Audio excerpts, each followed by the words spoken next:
One of the things I love most about doing this is it allows me to re-examine a lot of things and reanalyze my own feelings about something that I have been very passionate about for a huge portion of my life, right? You know, I've considered myself a trekker, and then a trekkie, and then a trekster, and then a trekkerographer for the better part of 33 years at this point. And I was expecting to walk into this episode basically praising it except for the ending. This episode doesn't hold up as well as I thought it would. Oh, don't mistake me, there's some good stuff here. But you can kind of start to see where the seams show. See, this was thrown together by a bunch of people, actually. In fact, a total of 4 people had their fingers in the pot of the writing staff, so to speak, on this one. And they also workshopped this one a bit, so there's 4 people we know of that were involved in the writing staff. Now, this, let's just jump right into it, shall we? It is probably worth noting that Ronald D. Moore was the main writer on this one, and I want to point that out because it shows. Moore is good at character vehicles. He's good at really pulling interactions between people. That's one of his best talents, in my opinion. He's also good at Klingons in general. Most of my favorite Klingon episodes have been coming from Moore. And a lot of what I talk about with regards to honor and fake honor and the nature of Klingon culture all comes from episodes that he headlined. So we've got this episode. LaForge can cheat at cards. I'm sorry. It's okay. It's okay. He only does it until after. Sorry. But what I really want to talk about is the barrels aren't secured. Now, that's actually really important. You remember just last episode? Maybe you don't. I just mentioned the whole nitpicking discussion. The problem is, it's easy to dismiss a nitpick that's just, oh no, they screwed up which turbolift they're supposed to exit. Or, oh my goodness, they had a mix-up on which field or whatever. You know, let me just pull up this episode really quick. Let's see what we got here. Let's see here.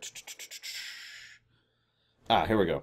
They actually mentioned gloves for the surgery for when Morph goes in, and yet in a previous episode, Crusher actually mentions that they don't use that anymore because they have fields to sanitize the area. So that's a minor nitpick, right? That's the kind of thing that would be preferable to not be there, but it doesn't really affect anything. Then you have a nitpick like, the Enterprise D, in a large cargo room, which is apparently having issues, has large barrels completely unsecured. What is this, an Amazon warehouse? I'm sorry, that's mean. But you get it? Like, that's amazingly not a good idea in virtually any circumstance here on Earth. This is the Enterprise, a starship in general, which tends to go semi-frequently, right? And I bring this up because it is the crux of the entire episode. Everything happens because of that unsecured container. Now, what I find doubly funny about this is they show us, they do a little bit of a camera trick. Chalmers is the one who was directing this one. And he pulls several things in there, to good effect, actually. He pulls the camera over so we see there's something wrong with it.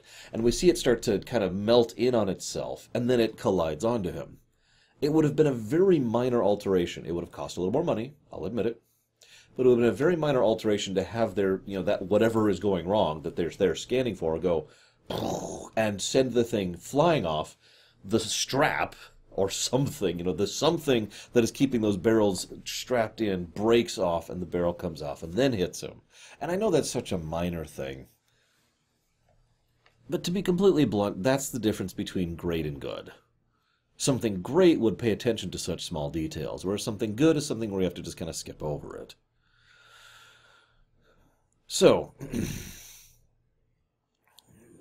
one of the things I really like about Gates McFadden's acting is she knows how to use her face. She's my favorite example of this. There's actually 2, but my favorite example is right at the beginning where we're still in the cold open. Worf's there lying down. He says, "There's no need for this restraint, Doctor." And she has this vague, fake smile on her face, the comforting smile, right? If you've ever been in a medical anything, you probably know what I mean by the comforting smile. And as she kind of tells him about it, the smile just fades and fades and fades. It takes like 3 full sentences before it's gone completely. And then when she realizes she has to tell him the final bit, she manages to pull the smile back up in order to inform him, yeah, no, you're screwed. It's a nice little touch. Just little stuff like that. Now, I'm going to not give my opinions on this episode, regardless of quality. I mean, I've already given my opinion of quality. I think it hasn't held up well. But what I mean by that is this is a topic episode. This episode covers experimental medicine. This episode covers tolerance of other people's cultures. And this episode covers suicide. And I don't want to talk about any of those things. I don't see a controversial box around here, and frankly, I don't think I want to bring it down. But I do want to talk about a few things. First and foremost, Dr. Russell is probably the weakest part of this episode for me. Not the worst, just the weakest.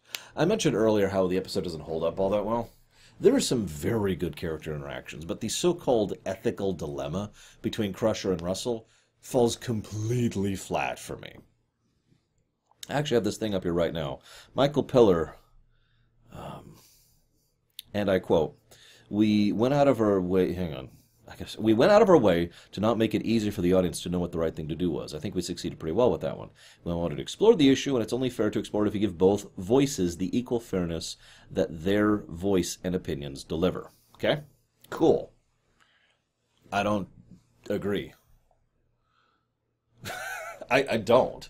The problem is the way Russell is both written and presented is she doesn't have a strong thing going for her. Her basic point is we need to make big risks and we need to try experimental new things in the hopes of possibly developing new treatments. She's not online with anything. She may or may not care about the people she's healing. We don't really get to see enough of her to really judge that one. Although I will point out that several times the first thing she really seems to care about is her research. We have a real chance to save his life. And advanced research, that, it's something that comes up a lot, as she tends to care more about the research than the results. Now, that's of course just her, and we could still say, Voyager tackled this exact same topic, actually, in a completely different manner. They were talking about, I can't remember the term, but dirty research, basically, sullied data. Now, and that was actually a fascinating episode, an episode I actually enjoyed surprisingly a lot. And I have gotten a huge amount of comments over the years since I did my rumination on that episode of people who firmly agreed with one side or the other. And I have seen that variety of opinion, and that's awesome, because that's what we should be getting. I have never heard anyone defend Dr. Russell in this one. Now, I know I'm going to get someone doing that now that I said that. I opened up the gate. But I'm being serious. In all the years I've discussed this show with friends and family and strangers on the internet, or in person at conventions, or just kids at the school ground, people at the workplace, I've been discussing Star Trek for a long time, since the 90s, and no one has ever defended Dr. Russell, and I think the reason why is because of her presentation. She comes across as a twat. Someone who just is head in the clouds, who is incredibly irresponsible and reckless, and who isn't actually thinking of the big picture so much as the big name on the research paper kind of a thing. So she's self-interested, and she doesn't have something concrete she's pushing for. Now, that's important, both of those points, I think, because from a personal level, if she was someone who cared more about her patients, who was driven to save lives no matter the cost, she would be more understandable, and she would be more relatable at a personal level. And on a professional level, if she was more results-driven, if she was pushing for making new strides no matter the cost, then she'd be more relatable on a professional level, or more understandable there. In that case, it's more of a case of pragmatism. But this is a quack who barely knows what she's doing, and it shows at every level. And that's why I feel that she is a weak link of this episode. And in fact, I frankly don't even have much else to say about her. I do have a couple specific notes I jotted down. For example, we have a 37% success rate on holograms. 37% on a holodeck. That's a completely controlled environment if you don't understand the significance of that. And under those circumstances, you know what? Not too long ago, I played a game for the PS4. It's called Judgment, or Project Judge if you're in Japan. And one of the major plot points of that is a drug that they want to streamline clinical trials for. Now, one of the things I praised that game for was that it did a good job of presenting how long of a period of time, how many years upon years new drugs have to spend time and effort and work and results upon results upon results to finally get to the point where they could get to clinical trials, and then more years of work in order for them to actually go live. Like, that's pretty normal, you know? And that's how it's been for many years now here in real life, in multiple countries, too. I bring this up because this is the frickin' Federation. You can't tell me they don't have something similar. I mean, it's probably sped up a little bit because they have more advanced medical technology than we do by a huge margin, but you can't tell me they don't have some similar procedure. Now, this is also important because she mentions that she's only been doing stuff on holograms, but she really wants to move forward to human trials. That is the real-life equivalent of testing on mice and then saying, we're good for human trials. No, that doesn't work that way in any sense. Now, at first I thought the episode was just being badly constructed, badly written. But then later on they make it a point of saying that Starfleet has actively rejected her desire to go ahead and shift to human trials multiple times. What this portrays is someone who is not willing to wait the years in order to go through the proper procedure to eventually get to clinical trials and then start proper human testing, or in this case, humanoid testing.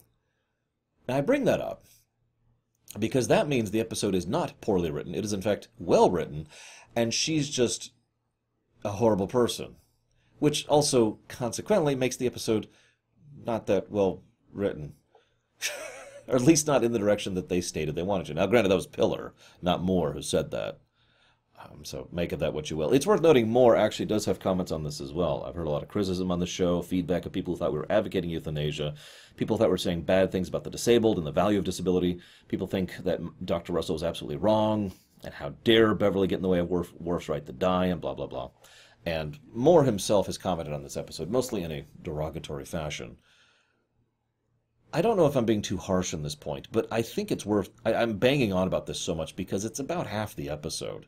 And so for about half the episode, I was just like... Because it's just the bad guy versus the good guy, right? Now, having said all that, let's get to the other half of the episode, which I think works much better. And that's the episode about Worf, not the medical crap. I know that sounds strange, but hear me out. There's several axes related to Worf. There's Worf to Alexander, Worf to Troy, Worf to Riker, and then kind of indirectly, but beautifully done, Worf to Picard. You'll notice there's no Worf and Picard scene. Worf has a one-on-one with every other character I just mentioned, and Crusher, obviously, and a couple others, but he never has a one-on-one with Picard. By contrast, however, Picard doesn't need one. Remember, this is post-redemption. This is the Picard who, at this point, gets Klingons. And it shows. In fact, I found this hysterical. I looked up the name of the episode, Sons of Moog, over in DS9, which we've already covered by this point. In Sons of Moog, Sisko blew up at Worf for being willing to help with this exact same ritual with Kurn. In this episode, Picard, who gets Klingons a lot more, is basically Worf's only advocate in this whole thing. And he does it wonderfully, and it's part of why this episode succeeds for me, because the Worf side of things is an appropriately gray situation, and it is portrayed appropriately as if both sides have valid points. Probably the one and only thing that happened that actually pissed me off was a comment Crusher made, which I'll get to in a minute. So, first of all, Riker comes in, and let me just say, there's actually some really great camaraderie between Riker and Worf. It makes me wish we got more Riker and Worf in the show in general, because Frakes and Dorn just kind of gelled. Also, Riker is immediately horrified when he realizes what he's being asked to do. And basically just bows out like, nope, I can't deal with that. Now, what I like best about that is it's portrayed not just as his own disgust at the idea, but his inability to emotionally cope with it. Regardless of your personal opinions or beliefs, even if you decided to completely agree, even if your best friend, or whatever, your good friend, walked up to you and said, please help me die, my life is over, right? and you agreed with them fully, that is still something that's hard to emotionally cope with. And Frakes does a good job of showing how much Riker is having trouble processing that. So, of course, he naturally hides behind his human sensibilities. No, suicide is bad. Then he has a talk with Picard about it. And this is where Picard starts to enter into the equation. Because it is Picard who talks to Worf about this. And he doesn't say you should do this. He just kind of shows Worf's point here. You know, one of the biggest points that both Riker and Crusher keep making on the pro-live side is being disabled does not mean your life is over. And yet it is Picard who points out that from Worf's particular philosophy, that's not really true.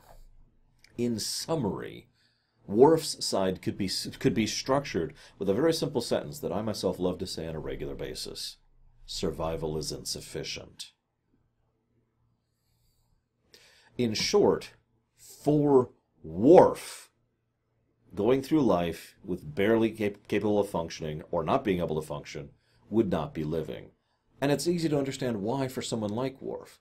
Well, not just because he's athletic and likes to hang out on the holodeck, because he defines himself by his ability to do, his duty, his responsibility, his task, and he expresses that almost universally through combat and through his training and trials and all that he does.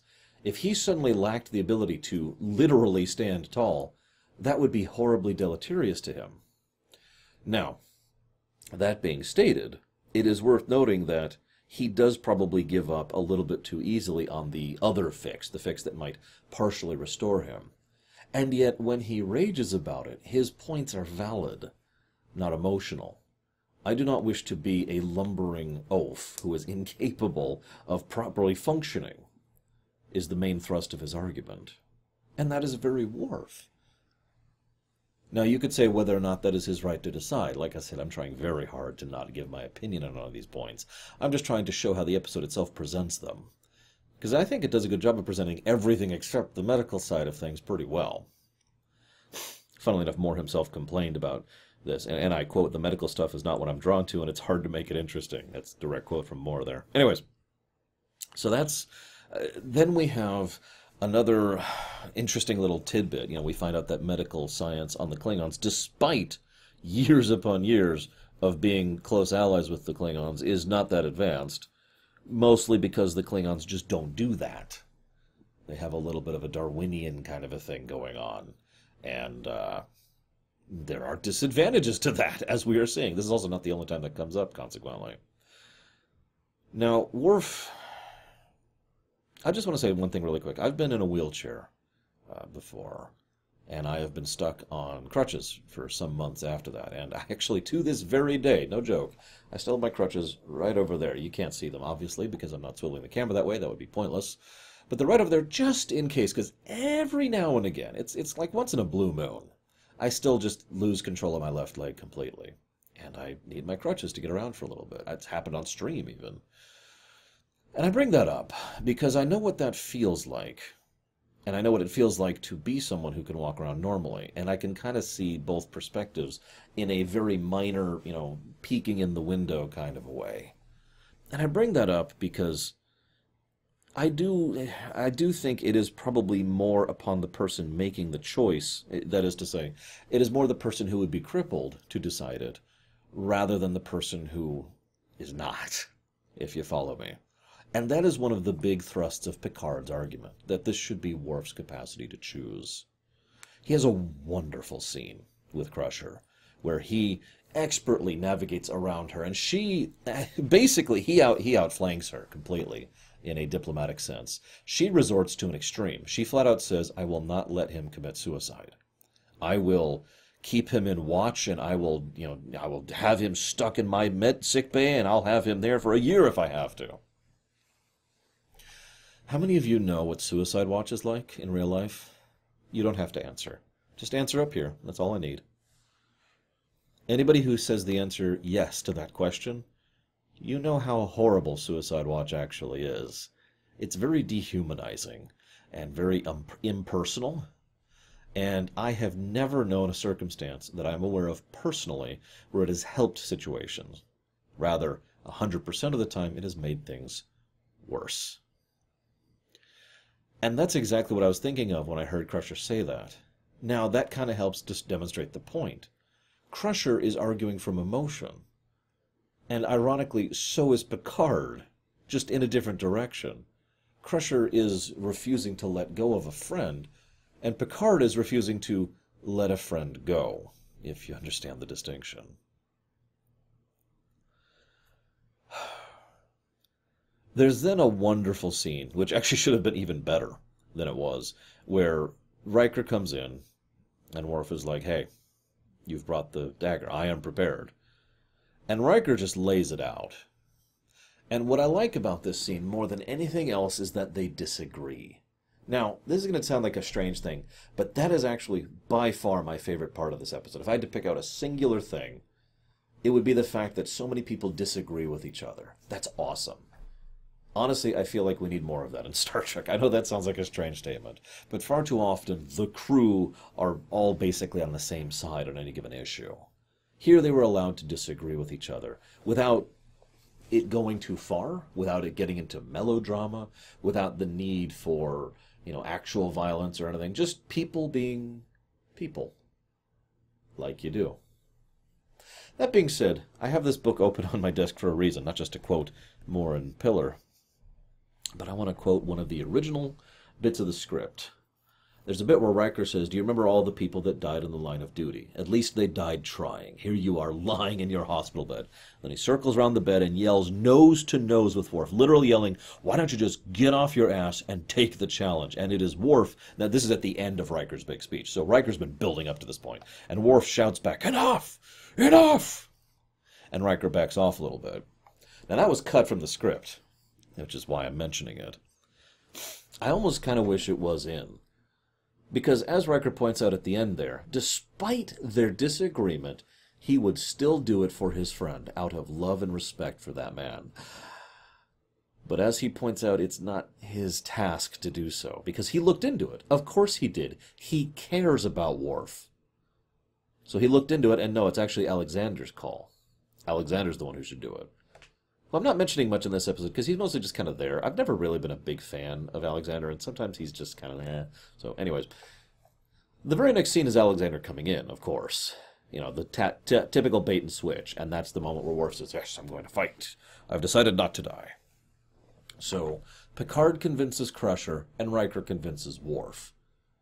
Now, I hope you paid attention to how I said that, because the pro-suicide convinces the anti-suicide, and the anti-suicide convinces the pro-suicide.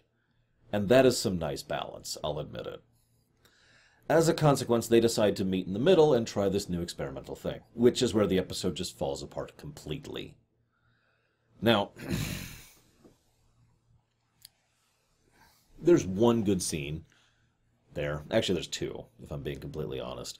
The one good scene I was mentioning is Picard is up in his ready room, and so is Riker. And they're both going through the business of the day in completely detached, barely paying attention tones. Yes, it looks like the beam break is going for the thing. And then there's going to be a thing to do this, and we're going to have to do this. Yes, yes, we will. And they're just going through the motions. It's a nice scene, because it helps to emphasize how both men really are concerned about the results of this. And you'll notice, and again, this is very Star Trek. And this one scene, forgive me for getting a little emotional here, but this right here is why I love this concept. Because we have one person who is on one side of a debate, and the other person who is on the other side of the debate, who both equally care. And they are both united despite their differences. And if I could be so bold, that is Star Trek in a nutshell, in my opinion. Infinite diversity in infinite complexity. For you geeks out there who get that. But then there's a fruit fly on my thing, which I kill. Sorry about that. But then the episode dies, just like that fruit fly. Like, that was the episode right there. Because then Worf dies. And everyone in the world watching that who is older than 5 is going, ugh, okay. And then Worf just kind of gets back up. Now, what's funny is way at the beginning of the episode, they actually lay that little Chekhov's gun there. It's actually the second scene between Crusher and Russell is them talking about the redundant systems. And Worf just gets back up. Everything is wrong with this. Everything. So let's just start going down the list, shall we? First of all, he never should have died. The episode ends with him barely struggling to walk. As in, the surgery was successful, but obviously it's not just magically better. Instead, he is still recovering, which is correct and proper and awesome. That's exactly how that should be. Consequences, right? So the death was utterly unnecessary. It doesn't add to that or take away from that. It's just kind of, well, actually it does take away from that, but it's just unnecessary, to put it as nicely as I can. Problem 2. While Worf has died, Crusher starts going a little bit crazy in her efforts to resuscitate him, including putting stuff into him that, and I quote, that'll kill him. Apparently none of that did anything to actually kill him, because he was able to get back up just fine without any real side effects. Third problem, why does it take so long? I mean, it doesn't take that long. It's only a space of a few minutes. But that is I mean, I want you to picture going without, blood or breathing for a few minutes. And just process that for a second. Just think about what that would do to your body. I know, we're not Klingons. Let's see. Next problem is the fact that this basically never comes up again, with one notable exception. The next problem is that, once again, I feel that this lacks any substantial consequence past this episode. I know that you guys, I've had many comments from people who basically told me that I'm a moron. For wanting season-long story arcs, for wanting consequence from episode, for wanting things to still matter after the credits. I've had many people calling me stupid for that. That's not an insult, and I'm not trying to call anyone out. I'm not even defending myself, because all their reasons are valid. In reality land, the things I want wouldn't really happen without severe amounts of backing from someone who is unconnected from the system, right? Now, nowadays, that kind of storytelling could happen, but back in the 80s and 90s, that's not happening. At least not in TNG. Not with how much they were locking that down at this point in history. So it's understandable why people would call me stupid for that. But I do have to keep pointing out that this would be a great time for Worf's inability to function properly or stand properly, and having issues with that, to have consequences past the credits. You know what else would be nice to have consequences past the credits? His interactions with Troy. Now this is interesting, because I decided to look into this one. Now I'll be paying attention over the next, like 30 episodes, 40 episodes. It's going to be a while. In the episode Parallels, which is going to be a while from now, we find out that in one of the parallel timelines, spoilers, Worf and Troy ended up romantically connected to each other after this episode. Specifically because of the scene that I never mentioned. You probably were wondering why I didn't bring it up. Because there is a scene between Worf and Troy in this episode. And it's actually a really good scene. It is a surprisingly good scene, in which he flat out states, "You are the only woman I could think to help raise my child." Now picture what that means for a second. Really picture how much that means to say that and admit that, acknowledge that, blah, blah, blah, blah, blah. Think about that for a second. Now, having said that, you can kind of see where that would develop, logically speaking. Now, obviously it didn't develop, and then it did develop, and then it undeveloped, whatever. Season 7, right? But that being stated, this would be a perfect time to show the two getting closer together, at least as friends, and having more connections with each other up until Parallax happens. Now, I know what you're probably thinking. Laura, why are you bringing this up? Well, I looked into the behind-the-scenes of Parallax, and at least I hope it's called Parallax. I don't think it's called Parallax. It's Parallel, excuse me. I looked into the behind-the-scenes of Parallels. Sorry, Parallax is a Green Lantern thing. I looked into the behind-the-scenes of Parallels, and lo and behold, the writers, all the way back in Season 5, in this episode, actually were trying to push Worf and Troy together. Really. Now, obviously, that wouldn't actually happen until much later, but like I said, I'm gonna be paying attention as we go forward to see how much that ended up actually happening on camera. Because TNG had an unfortunate habit of laying the groundwork for something and then ignoring it, and then all of a sudden picking it up as if it was never there. Voyager had the same problem, too. Regardless, I hope you've enjoyed my thoughts on this totally not controversial episode. I'll see you next time, guys.